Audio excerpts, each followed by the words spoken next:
Hola chicos, buenas tardes, bienvenidos a nuestra clase del día de hoy. Vamos a continuar con los sujetos del derecho internacional público. La clase pasada pudimos ver, vamos a retroalimentar un poco.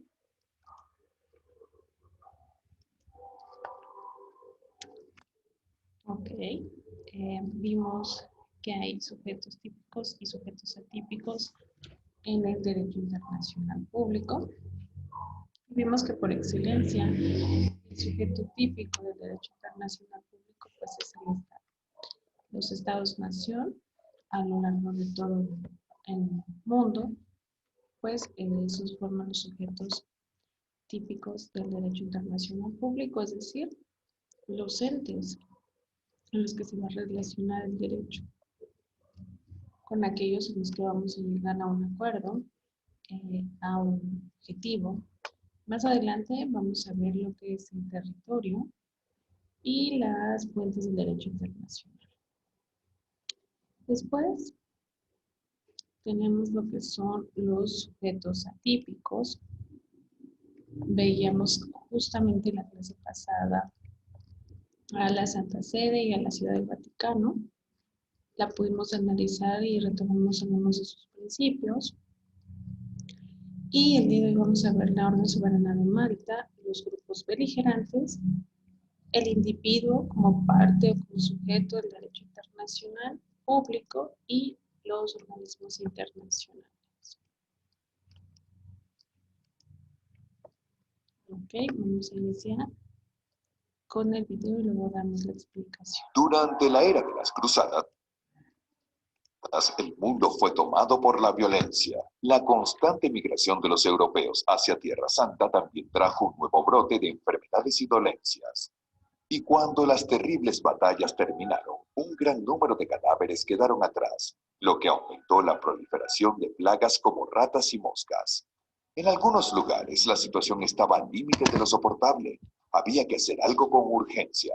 Jerusalén era la ciudad con el mayor flujo de personas en esa región. Debido a su importancia religiosa, la ciudad fue habitada por judíos, cristianos y eventualmente musulmanes.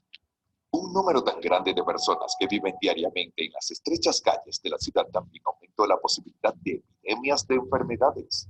La primera cruzada terminó en 1099 y en el mismo año se fundó un establecimiento en Jerusalén para albergar a los peregrinos cristianos. El establecimiento se llamó el Monasterio de San Juan Bautista y para aliviar el sufrimiento de los enfermos de la ciudad se construyó un hospital en este monasterio. El hospital era administrado por los monjes pertenecientes a la Orden de San Benito, que tenían la característica de usar diariamente mantos oscuros. Incluso en el hospital ayudando a la salud pública de la ciudad, no era suficiente para servir a los soldados cruzados, que a menudo se marchaban para luchar en territorios alejados de la ciudad de Jerusalén. Los soldados heridos en los campos de batalla tendrían que ser transportados por una larga distancia para llegar al hospital. Muchos no pudieron resistir este doloroso viaje. Por otro lado, enviar a simples monjes sin el entrenamiento de combate adecuado para tratar a los heridos en los campos de batalla no parecía una buena solución.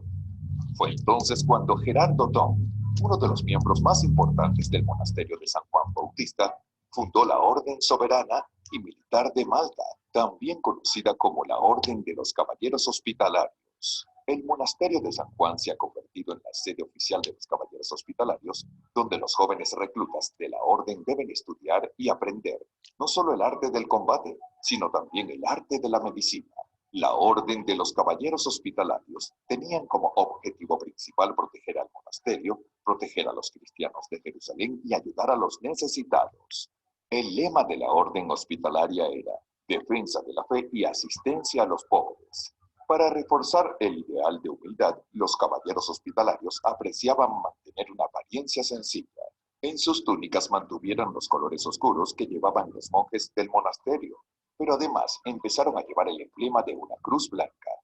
Alrededor del año 1136, la orden hospitalaria obtuvo un crecimiento en el número de miembros y con la nueva adquisición de castillos y territorios, se convirtió oficialmente en una orden militar. Los caballeros hospitalarios se han convertido en una fuerza esencial en los campos de batalla, no solo curando a los soldados heridos, sino también luchando contra los ejércitos sarracenos con gran fervor. Una de las batallas más importantes en las que tuvieron presente los caballeros del hospital fue la batalla de Arcufe, que tuvo lugar durante la Tercera Cruzada. En esa batalla, el rey Ricardo Corazón de León se enfrentaba a dificultades contra el ejército comandado por el sultán Saladino. El ejército de Saladino estaba en ventaja numérica, estando compuesto principalmente por caballería ligera y arqueros montados a caballo. Los caballeros hospitalarios estaban en la retaguardia del ejército comandado por Ricardo Corazón de León, donde cumplían su función de rescatar a los soldados heridos. Al darse cuenta de que la batalla podía perderse, los caballeros hospitalarios abandonaron su posición y salieron a atacar mientras soltaban el grito de guerra por San Jorge. El abrupto ataque de los caballeros tomó al ejército sarraceno por sorpresa, haciendo que se retiraran y permitiendo al resto de los cruzados reorganizarse para el contraataque. Después de la batalla, el rey Ricardo Corazón de León alabó la valentía de los caballeros hospitalarios, elevando aún más el valor simbólico de la orden. Alrededor de 1278, los caballeros hospitalarios comenzaron a adoptar el color rojo para sus túnicas de batalla, un color usado principalmente por los líderes de la orden. Desde 1530, la orden hospitalaria se estableció en la isla de Malta, que está al sur de la isla de Sicilia. Permanecieron en Malta hasta 1798, cuando se vieron obligados a abandonar la isla debido a un ataque de Napoleón Bonaparte cuando iba camino a Egipto. Napoleón engañó al gran maestro que comandaba el castillo de la isla, diciendo que solo quería reponer las provisiones de sus barcos. Pero tan pronto como desembarcaron, las tropas de Napoleón atacaron a los caballeros, expulsando a los sobrevivientes de la isla. La Orden de los Hospitalarios también mantuvo una fuerte presencia en Portugal, con algunos miembros haciendo escala en la nobleza e incluso en la familia real portuguesa. Los emperadores brasileños, Don Pedro I y Don Pedro II, eran realmente parte de la Orden de los Caballeros Hospitalarios. Finalmente la orden se trasladó a Roma, donde permanece activa hasta el día de hoy.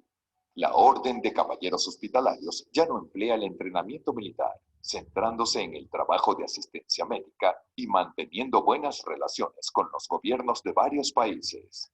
La Orden Hospitalaria todavía mantiene posesiones históricas como una fortaleza militar en la isla de Malta, un castillo en la isla de Rodas, además de mantener iglesias y algunas salas de emergencia repartidas por toda Europa. La increíble historia de los caballeros hospitalarios aún no ha terminado, con los miembros de la orden intercambiando los campos de batalla con el noble propósito de salvar vidas.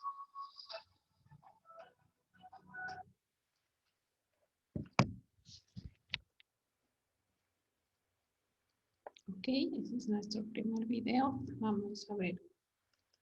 Durante la era de las cruzadas, el mundo fue tomado por la violencia.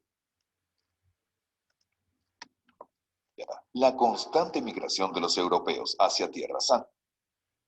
Segundo, jóvenes, este es más pequeño. Vamos a verlo. Italia.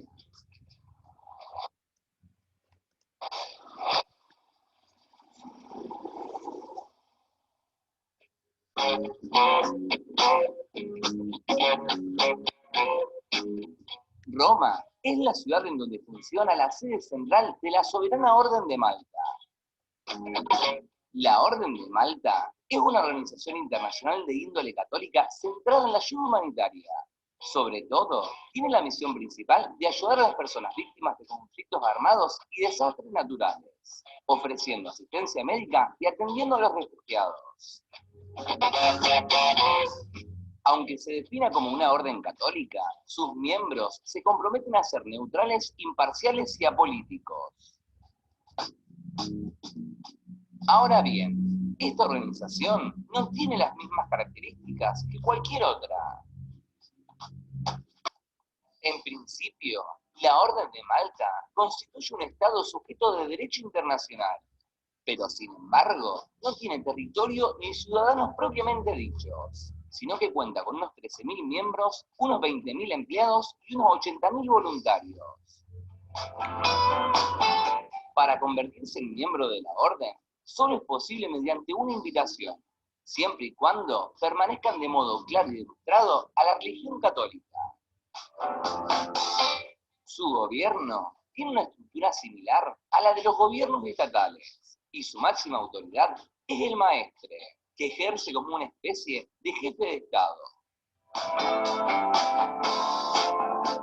Este Estado es reconocido por las Naciones Unidas y la Santa Sede, y mantiene relaciones diplomáticas con más de 110 países y con la Unión Europea. Además, posee diversas embajadas a lo largo del mundo, así como una misión permanente de observación ante Naciones Unidas. La Orden se financia a través de las cuotas de sus miembros, de donaciones, y cada embajador mantiene la sede con su fortuna personal.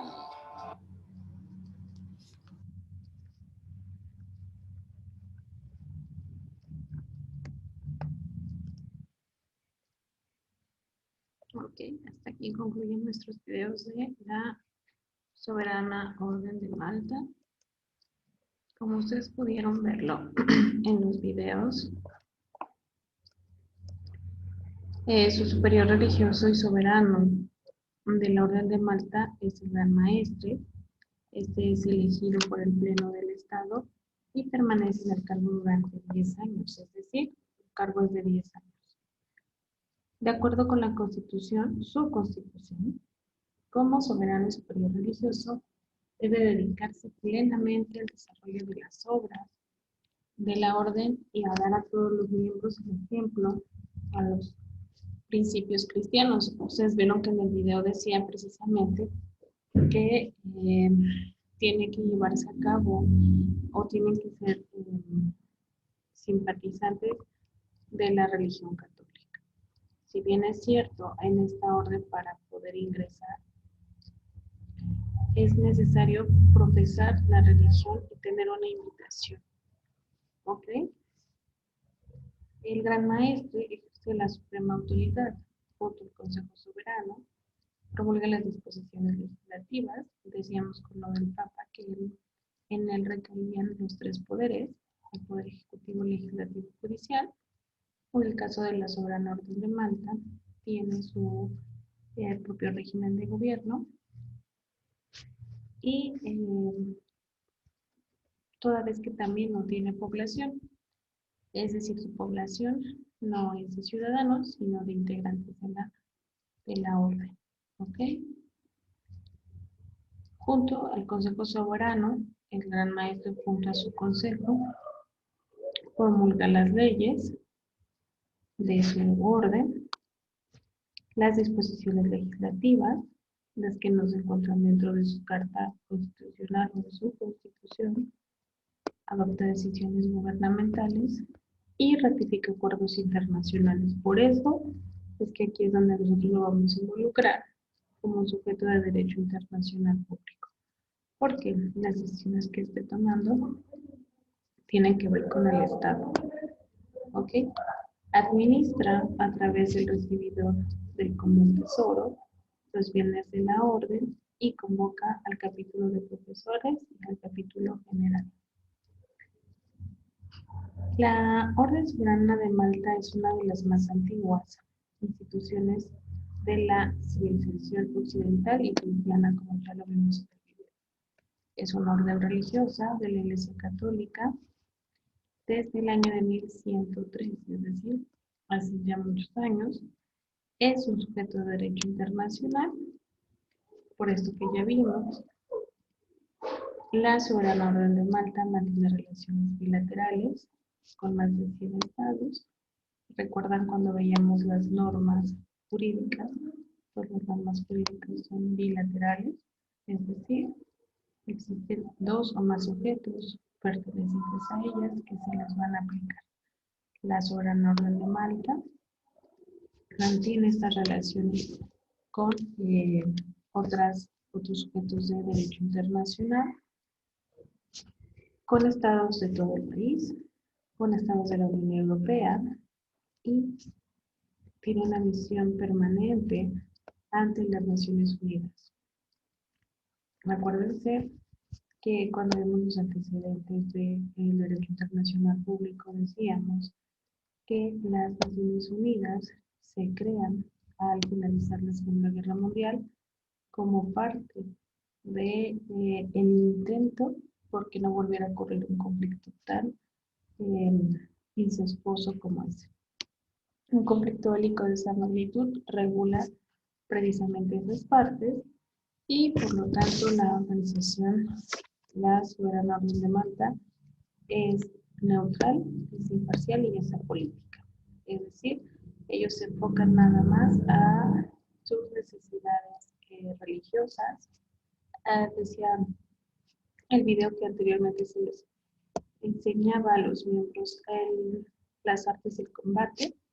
Actualmente no es así, solamente son asistentes médicos que van proliferando su beneficio a lo largo del mundo.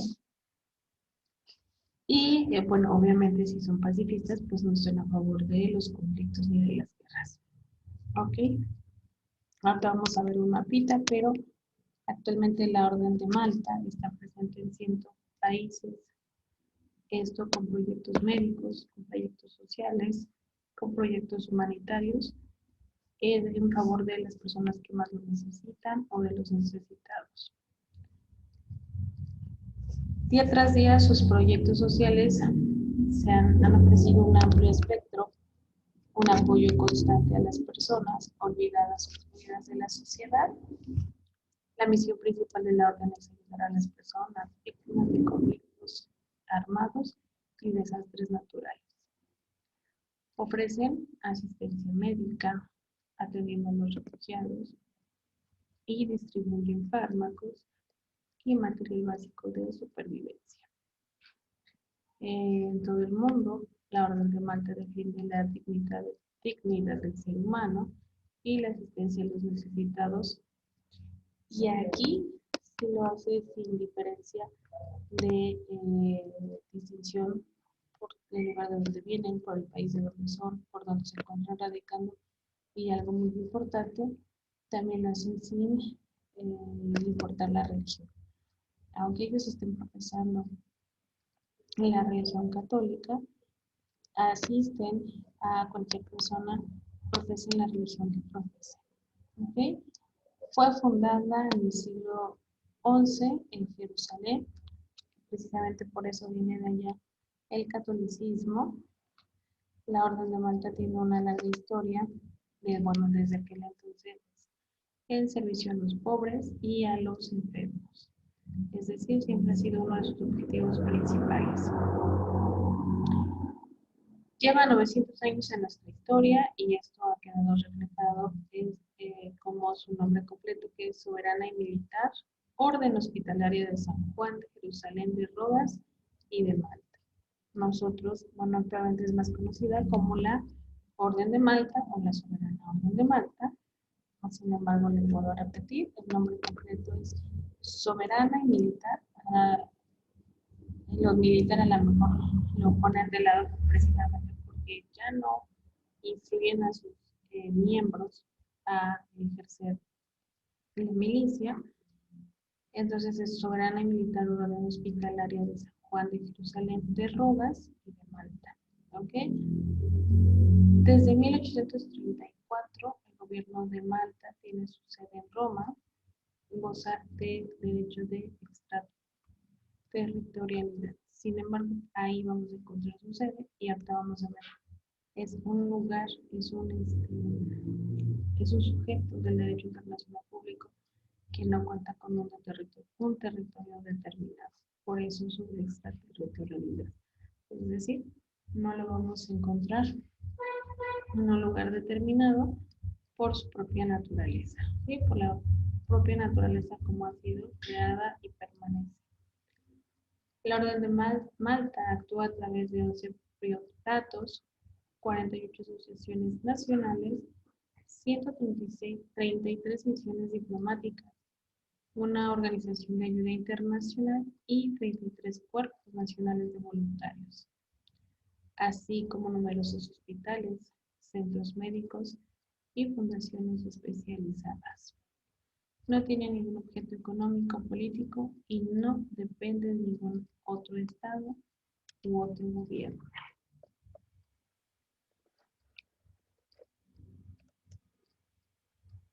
Aquí vamos a ver los estados con los que La orden mantiene relaciones diplomáticas, reconocen al Gran Maestre con las prerrogativas, inmunidades y honores que corresponden a los jefes de Estado.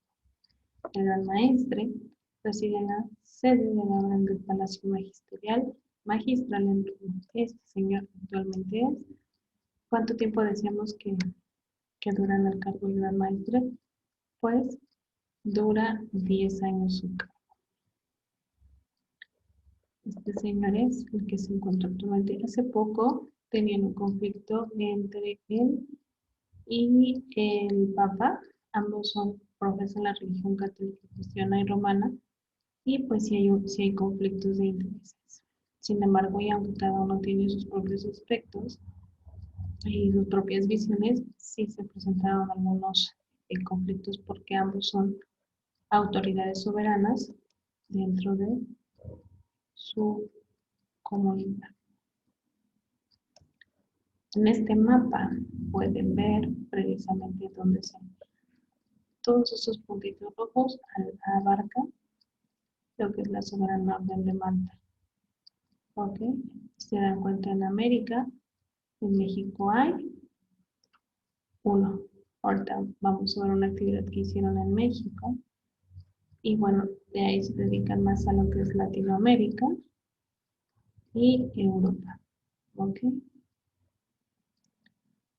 Que son los puntos donde más se necesita su ayuda humanitaria. Esta imagen que ven en pantalla es una jornada médica que hizo precisamente la Soberana Orden de Malta. Si se dan cuenta aquí en la imagen, aquí se pueden apreciar sus escudos. Decía el video los colores que eligen y la distinción de su escudo. Esta jornada se hizo en el estado de Hidalgo ante la presencia, dice, de autoridades del DIF municipal de Apan, Hidalgo, personal docente, padres de familia y alumnos de la escuela primaria Gregorio Torres Quintero. Se realizó la primera jornada de la obra nutricional Ayúdame a Crecer en la comunidad de Lázaro Cárdenas. En lo que va del año, se han realizado con éxito 2 jornadas de obras asistenciales. La primera en el municipio de Oro, que también es Estado de México, en marzo, y la segunda de esta noticia, ¿ok? La de Apan Hidalgo. ¿Se da cuenta? Entonces también esa, la soberana orden de Malta está en México y trae justamente esa asistencia humanitaria. Ahorita son jornadas médicas y cuando ha habido desastres naturales como los temblores, participaron también con nosotros, apoyando a todas las personas que pues de alguna manera sufrieron algún tipo de consecuencia. ¿Ok? Y bueno, hasta ahí tendríamos ya lo que es el Vaticano, y la Orden Soberana de Malta, ¿ok? Como grupos atípicos del derecho internacional público. Vamos también a ver los grupos beligerantes o los beligerantes. Esto surge, este nombre surge, puede llamarse los insurrectos o rebeldes, son reconocidos como beligerantes cuando controlan gran parte del territorio del Estado y establecen sobre él cierta organización o ejercen un dominio efectivo. Su nombre surge del movimiento insurgente, que se define como un grupo de nacionales alzados en armas que buscan enfrentarse al gobierno central del país para cambiar la forma de gobierno. Son un sujeto de derecho internacional apenas porque en un principio no lo eran, ya que lo que buscaban era ser reconocidos como grupos beligerantes para obtener la condición justamente de sujetos, ya que los movimientos insurgentes necesitan cumplir con ciertos requisitos para ello. No cualquier grupo que llegue armado a hacer el movimiento se va a considerar un grupo beligerante y va a tener las condiciones y los beneficios de considerarse un sujeto del derecho internacional. Entre dichos requisitos vamos a ver que tenemos el control efectivo de una parte del territorio del Estado.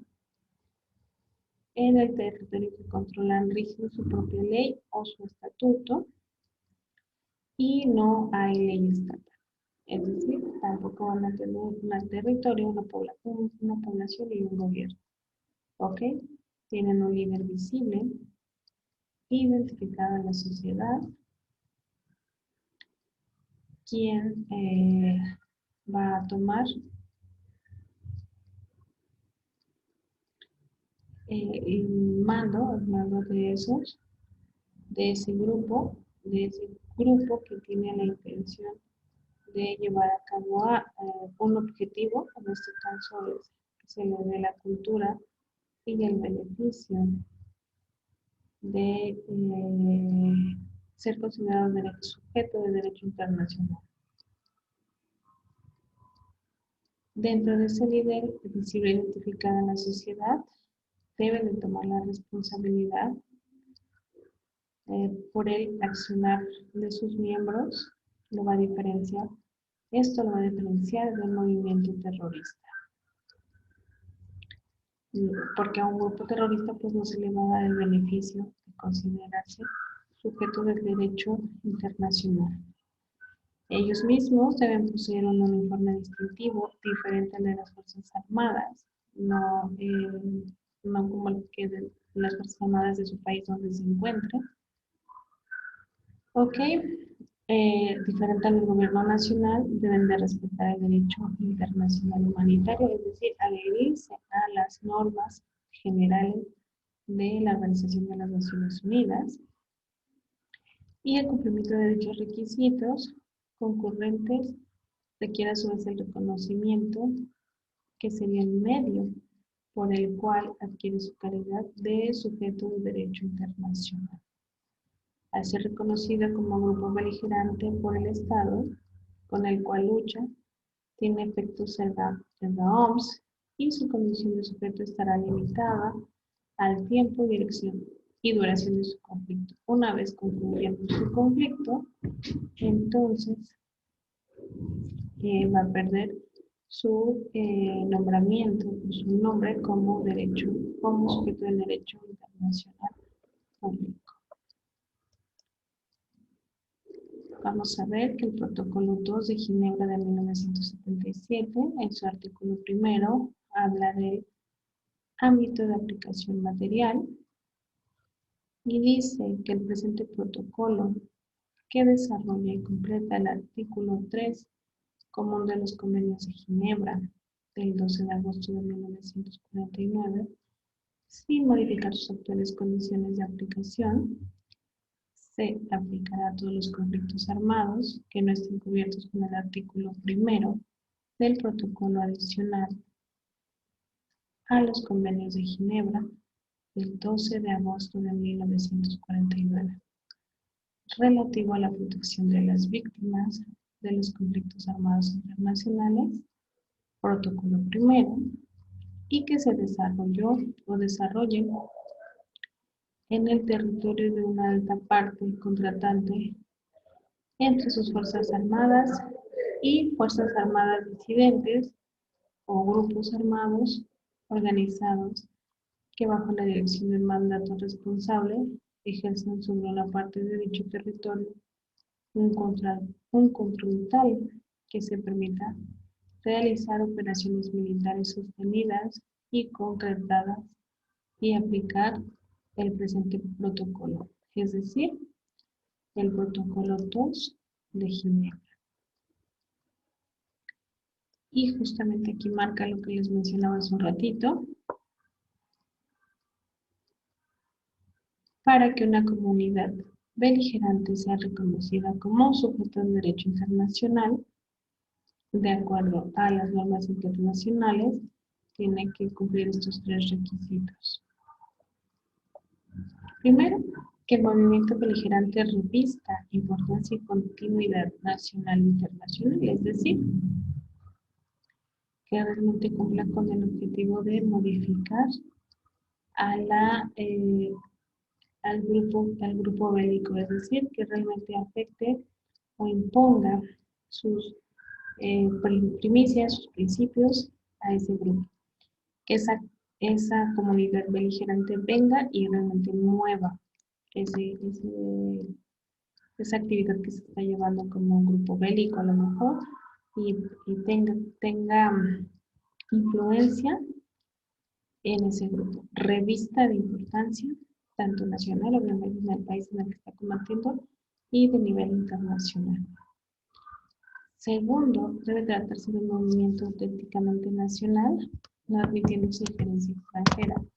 Esto es, si por ejemplo se va a llevar a cabo un grupo beligerante en México, todos los integrantes de ese grupo deben de ser mexicanos. No pueden venir personas, por ejemplo alemanes, a crear un grupo beligerante en México y crear con eso un movimiento beligerante. O no pueden ir personas de otros países a querer ser un grupo beligerante en otro país.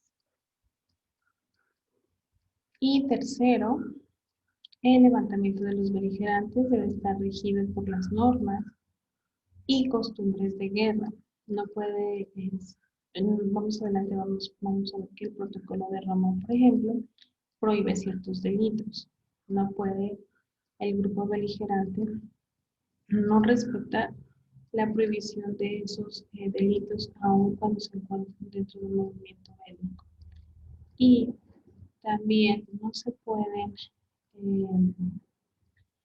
salir de las costumbres de guerra o ir más allá de, por ejemplo, no se pueden involucrar con temas de asuntos nucleares, es un ejemplo.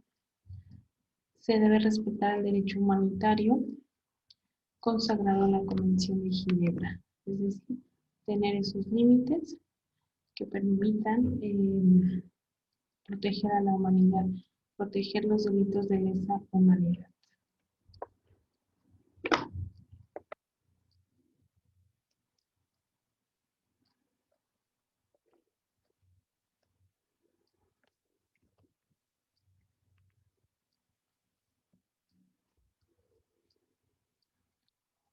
Ok, vamos a ver al individuo como sujeto del derecho internacional público.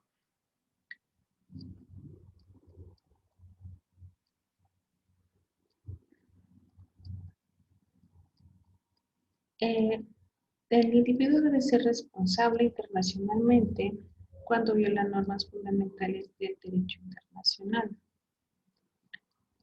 Vamos a nombrar como actos ilegales de violencia que pueden ser cometidos en el mar o en el espacio aéreo, que vamos a ver dónde y hasta dónde llegan los límites marítimos y los límites aéreos.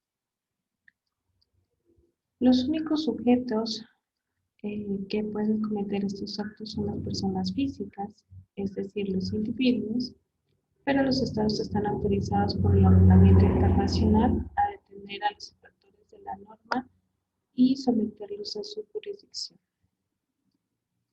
El derecho internacional clásico se basa en un escenario constituido por una comunidad internacional en la que predominaba una estructura interestatal. En tal sentido, el derecho internacional clásico posee una finalidad principalmente de tipo relacional y competencial, esto es, la regulación de las relaciones entre estados y la distribución de las competencias entre ellos. Esta postura originó que los estados fueran considerados como los únicos sujetos del derecho internacional y desde una perspectiva doctrinal, los individuos eran solo objeto del derecho internacional.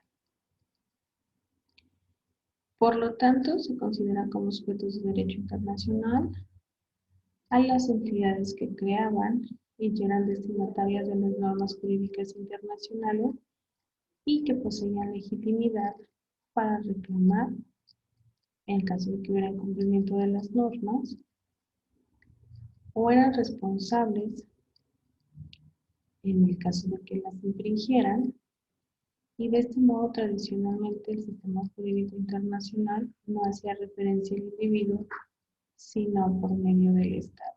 Más adelante, se le da la posición de una relación interestatal, siendo un ejemplo de esto la situación de la figura de la protección diplomática. Una primera aproximación ofrece la noción de la población como elemento constitutivo del Estado, noción que hace referencia al individuo, sino al Estado, y en este marco, los individuos que no poseen la condición de residentes son calificados como extranjeros, no siendo parte de la población del Estado. Desde este punto de vista, se dirigían a las doctrinas dualistas en lo referente a las relaciones entre el derecho internacional y los derechos interestatales.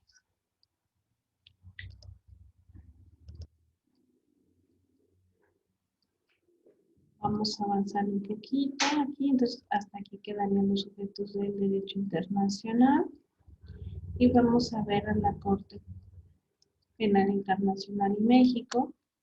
Esta es una institución permanente que está facultada para ejercer jurisdicción sobre todas aquellas personas. Aquí es donde vamos a ver al individuo cuando cometa alguno de estos delitos como sujeto del derecho internacional, que hayan cometido crímenes más graves de trascendencia internacional conforme al Estatuto de la Corte Penal Internacional, teniendo carácter complementario de las jurisdicciones penales nacionales. Su competencia y funcionamiento están regidos por las disposiciones del Estatuto. Cabe mencionar que la Corte está vinculada estrechamente a la Organización de las Naciones Unidas. ¿Por qué creen que pasa esto? Bueno, porque el objetivo principal de las Naciones Unidas es acabar justamente con los delitos. Aquí les vamos a leer algunos. Los estatutos de Roma de la Corte Penal Internacional. Primero, la competencia de la Corte se limitará a los crímenes más graves de trascendencia para la comunidad internacional en su conjunto. La Corte tendrá competencia de conformidad con el presente estatuto respecto a los siguientes crímenes. 1. El crimen de genocidio. No los voy a ir diciendo cada uno porque los vamos a ver todos desglosados. 2. Los crímenes de lesa humanidad. 3. Los crímenes de guerra. Justamente era lo que decía de los grupos beligerantes. Tienen que respetar las costumbres de guerra, porque de lo contrario caería en un supuesto de delito y sería vinculado a proceso por esta Corte Penal Internacional, ya no como grupo, sino como individuo. El crimen de agresión. Y estatuto número 2, la Corte ejercerá competencia respecto del crimen de agresión una vez que se apruebe una disposición de conformidad con los artículos 121 y 123 en que se define el crimen y se enuncian las condiciones en las cuales los hará. Esa disposición será compatible con las disposiciones pertinentes de la Carta de las Naciones Unidas. Y bueno, jóvenes, vamos a establecer y vamos a ver, hasta aquí concluyamos con el tema de los sujetos de derecho internacional público, que pudimos analizar todos, ver todos en su lección número 2. En plataforma van a ver que hay una actividad.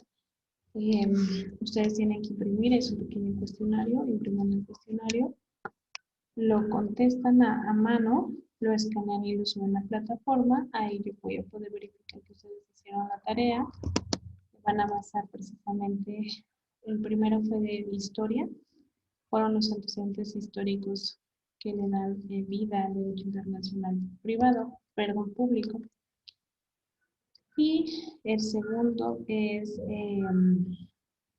los sujetos de derecho internacional público. Pueden apoyarse del documento que carga en plataforma. Hay unos pequeños documentos en PDF que pueden aumentar el conocimiento de lo que hemos visto aquí en clase.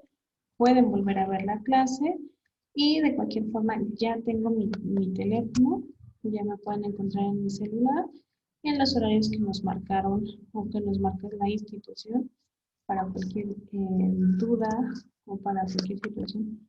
Ya me encuentro a la orden en vía teléfono. Y pues bueno, la siguiente clase lo que vamos a ver ya es ver todos estos delitos de manera individual. Vamos a analizar cada uno a qué se refiere para